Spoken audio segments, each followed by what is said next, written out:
Fala galera, beleza? Meu nome é Caio Salvador e sejam bem-vindos ao canal. Bom, o Civilization 7 foi lançado agora dia 11 de fevereiro e tem muita gente falando sobre o jogo porque tiveram várias alterações mecânicas no jogo. Algumas pessoas realmente não gostaram e outras só não se adaptaram. Eu tô trazendo esse vídeo aqui para tentar explicar quais são essas mecânicas, dar minha opinião sobre elas e tentar fazer com que seu caminho seja mais tranquilo aí nessa nova entrada da série.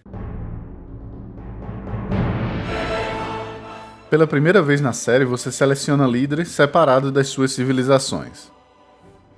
Começando o jogo, você vai ver essa seleção de líderes. Cada um deles tem suas vantagens e seu foco.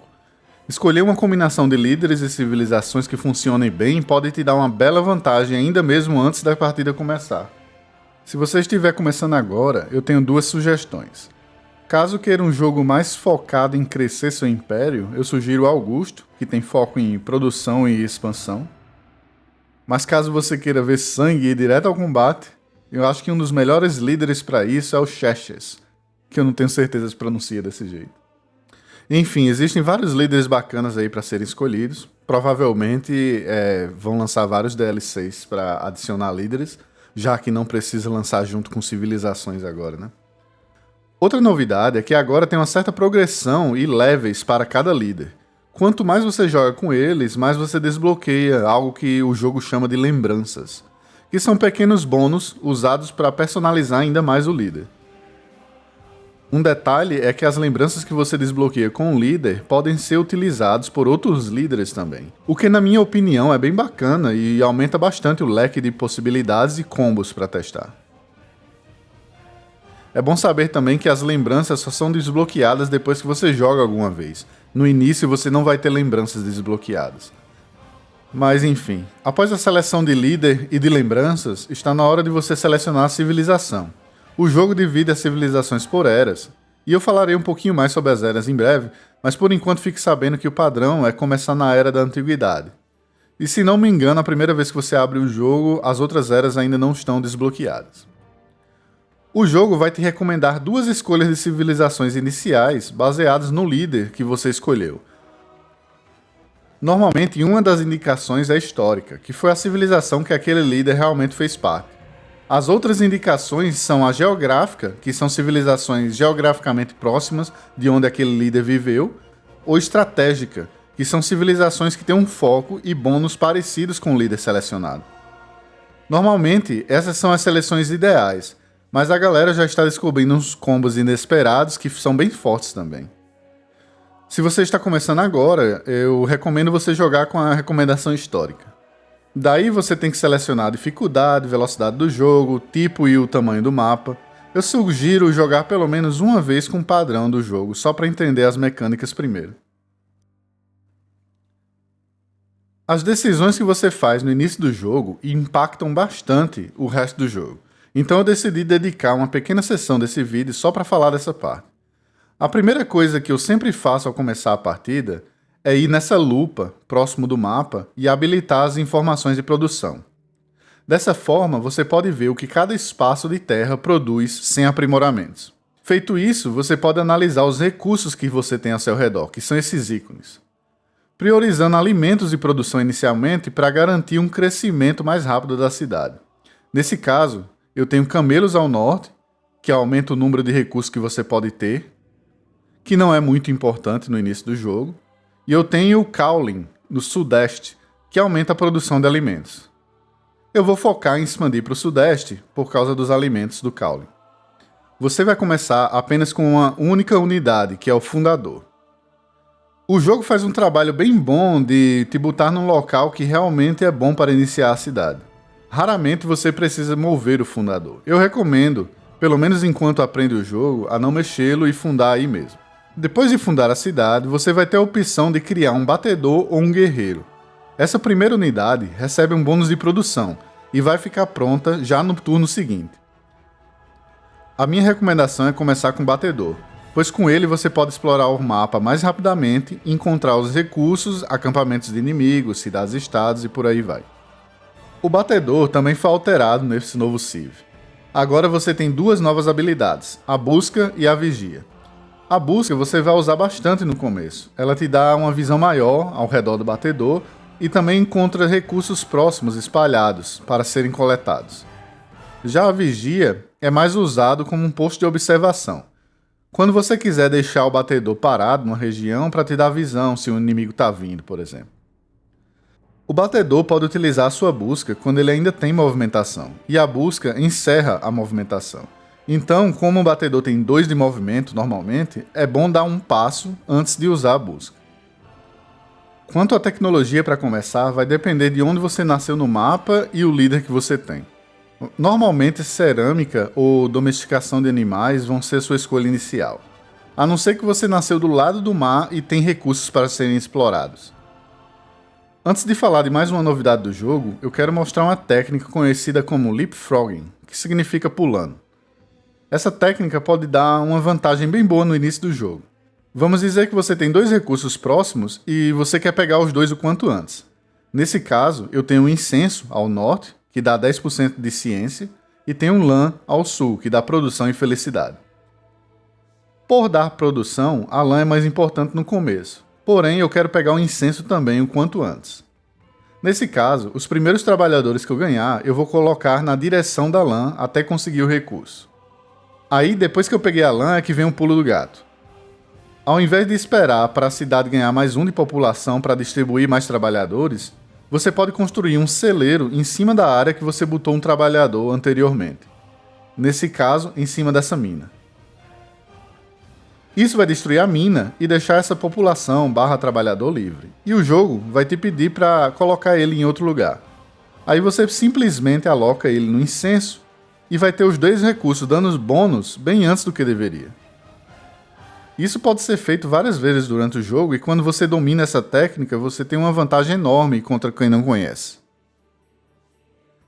As cidades também foram modificadas no Civilization VII.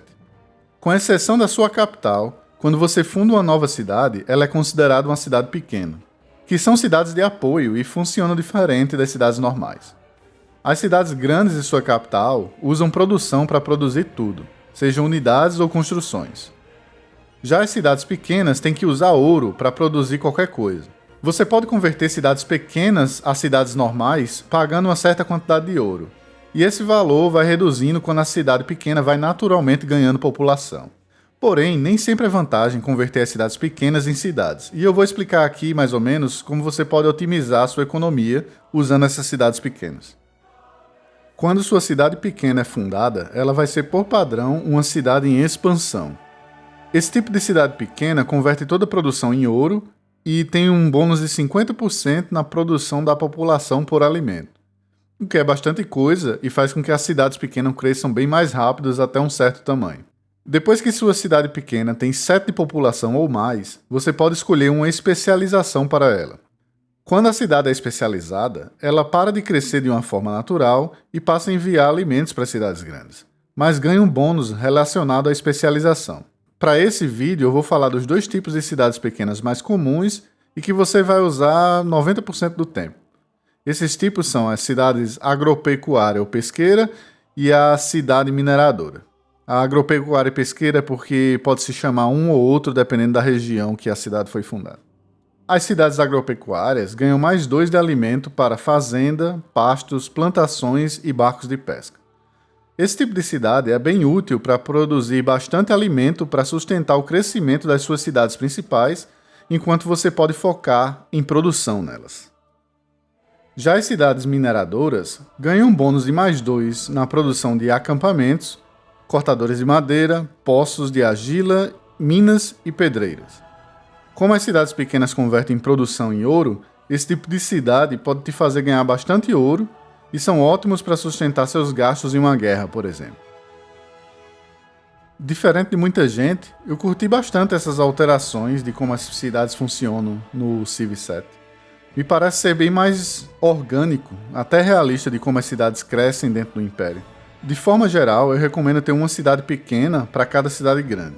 Eu acho que essa proporção te dá um bom balanço de cidades de apoio produzindo alimentos e ouro, enquanto suas cidades principais podem focar mais na produção de ciência, cultura e produção em si. Os outros tipos de especializações de cidades pequenas vão ser mais incomuns. Elas têm seu uso, mas nem sempre. É depois que você pegar o jeito com essas duas principais, as outras vão fazer mais sentido. Outra mudança polêmica no Civilization VII são as mudanças de eras e a possibilidade de mudar de civilização entre as eras. O jogo te fala que a história é escrita em camadas, e é mais ou menos essa vibe que eles tentam passar. O time de desenvolvimento falou que vários dados que eles tinham mostravam que a maior parte das pessoas nunca terminavam a partida inteira de Civilization. Então eles optaram por criar esse estilo de jogo que tem praticamente 3 partidas diferentes dentro de um jogo. Não totalmente diferentes, mas quase isso. Isso tudo para manter o foco do jogador e deixar as coisas mais dinâmicas. No total são 3 eras: a Era da Antiguidade, a Era da Exploração e a Era Moderna. Cada era tem até uma tela final com pontuação e tudo, como se fosse o final do jogo. Porém, você leva bastante coisa de uma era para outra, mas não tudo. Algumas coisas resetam e algumas coisas você perde. Primeiro, se você jogar no modo padrão, começando na Era da Antiguidade, você vai ter uma quantidade de turnos definidos para jogar nessa era. Porém, esses turnos podem ser reduzidos dependendo das suas ações e dos seus oponentes. É como se cada era tivesse sua própria vitória. Você tem os objetivos científicos, econômicos, culturais e bélicos de cada era.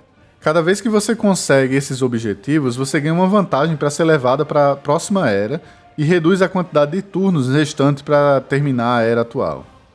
É uma corrida contra o tempo e contra os outros jogadores para ver quem é o vencedor daquela era e quem vai levar mais vantagens para as próximas eras. Quando uma era acaba, você tem que escolher com qual civilização você vai jogar a próxima era.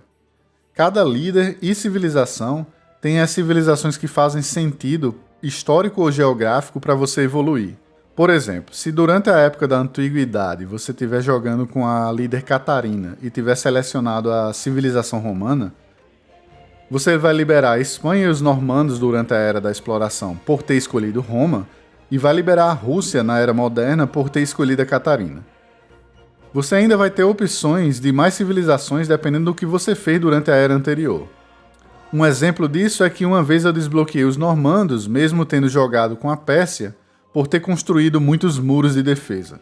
Ou seja, tudo influencia qual civilização que vai ser liberado para a próxima era. Como regra geral, quando a era acaba, você ganha pontos de legados, que são pontos que você ganha de bônus para distribuir na próxima era, dependendo de como você jogou. Por exemplo, se você investiu muito em finanças, você vai ter pontos de legados relacionados a finanças. E assim vai. Outra coisa que acontece também, todos os conflitos terminam, ou seja, as guerras param. Todas as cidades são despromovidas às cidades pequenas, com exceção da sua capital. Os recursos do mapa são alterados e redistribuídos. Alguns recursos importantes na época da Antiguidade dão espaço para os recursos mais novos e modernos. Mas você não perde, em números, recurso que já tem assegurado. Eles podem só mudar de tipo. Por exemplo, se você, na Era da Exploração, tiver depósitos de ferro, pode ser que ele se transforme em carvão na Era Moderna. As cidades-estados são removidas e outras novas são adicionadas.